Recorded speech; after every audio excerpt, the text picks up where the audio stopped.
आज झारखंड के दिसम गुरु शिबू सोरेन का निधन हो गया, जिससे लेकर के पूरा झारखंड मर्माहित है। हमारे साथ अभी धनबाद से देबू महतो जी हैं और करीब से शिबू सोरेन को जानते हैं।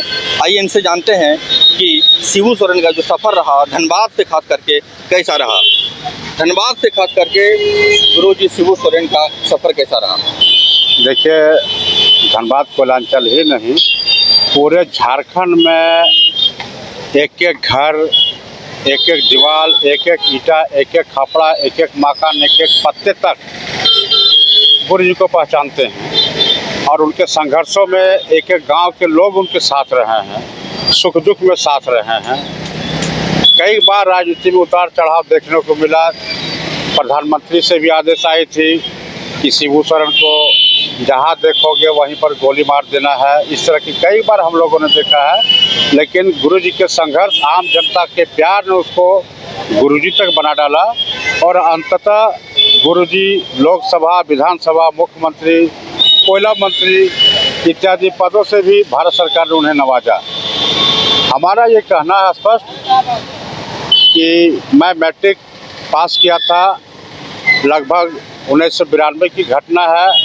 गुरु जी के जो बोली थी, गुरु जी के जो कर्म था, गुरु जी के जो संघर्ष और आंदोलन था, मैं कब इस पार्टी में आया और मैं भी जो कूद पड़ा उस आंदोलन में। मैं नौयुवक था और 1992 फर्स्ट टाइम में झारखंड आंदोलन में जेल भी गया था और आज तक मैं झारखंड मुक्ति मोर्चा में हूँ और मेरा सौभाग्य रहा है तो गुरु जी के साथ कई कार्यक्रमों में मैं उस पार्टिसिपेट कर पाया, मेरी सौभाग्य है। लेकिन आज गुरु जी आदरणीय हम लोग के बीच नहीं है, तो यह केवल झारखंड ही नहीं, पूरे देश के हर राजनीतिक पार्टी, समाज सेवी, बुद्धिजीवी, किसान, मजदूर, शोषित गरीबों के बीच में ये मातम की जो है कि हवा चल पड़ी है। गुरु जी जो है शिबू सोरेन धनबाद के टुंडी पोखरिया से जो है अपनी आंदोलन की एक तरह से शुरुआत किए थे। ये एक कर्म भूमि रहा है धनबाद से, यहीं से पहला झारखंड मुक्ति मोर्चा की स्थापना हुई थी, इसके बाद अलग अलग जगह में स्थापना हुई है। तो उसको किस नज़र से देखते हैं? पहला आंदोलन जो है शिबू सोरेन के द्वारा यहीं से शुरू किया गया था धनबाद से। देखिए, धनबाद में एक तरफ कॉमरेड राय साहब असंगठित मजदूरों के खिलाफ लड़ाई लड़े थे, दूसरी तरफ स्वर्गीय विनोद बिहारी महतो भी एक शिवाजी समाज की ओर से लड़ा रहे थे और आदरणीय गुरु जी सोनो संथाल समाज के बैनर तले लड़ा लड़े थे, जो खास करके महाजनों ने यहाँ के गरीब गुरु आदिवासियों की जो खेतों को बटैया के नाम पर ले लेते थे और उनको शोषण करते थे। उसी दरमियान में गुरु जी ने डुगडुगी बजाकर यहाँ से लेकर के चिरुडी तक का, जामताड़ा, दुमका तक का जो शोषित वर्ग थे उनके खिलाफ आंदोलन किया था।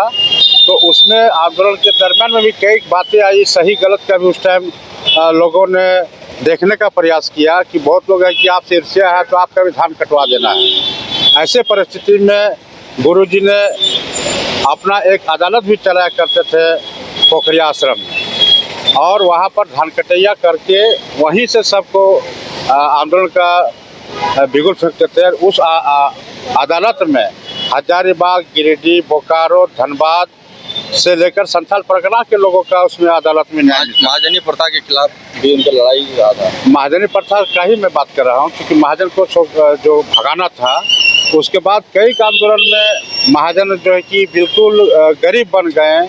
ऐसी स्थिति में गुरु जी ने ऐसे लोगों को भी पढ़ा लिखा कर उनको समाज की मुख्य धारा में जोड़ने का काम किया है।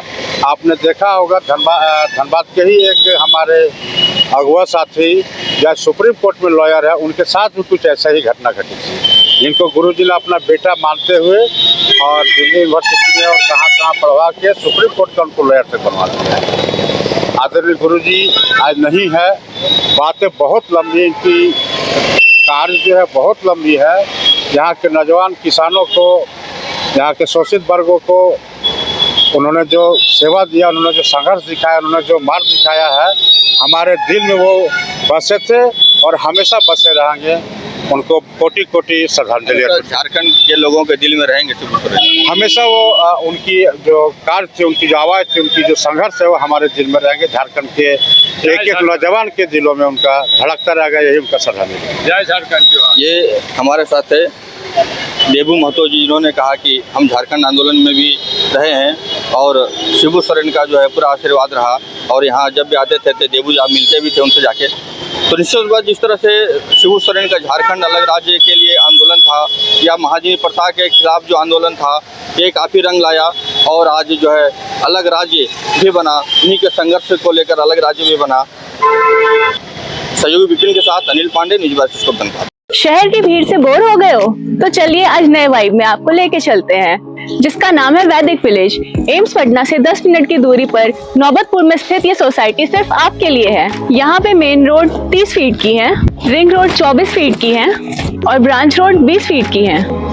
यहाँ मिलेगा आपको स्विमिंग पूल, जॉगिंग ट्रैक, मंदिर और 24/7 सिक्योरिटी कैमरा जैसी बेसिक एमिनिटीज। शांति और सुकून से भरा प्लॉट चाहिए तो सोचना बंद करो, अभी कॉल करो नीचे दिए हुए नंबर पे।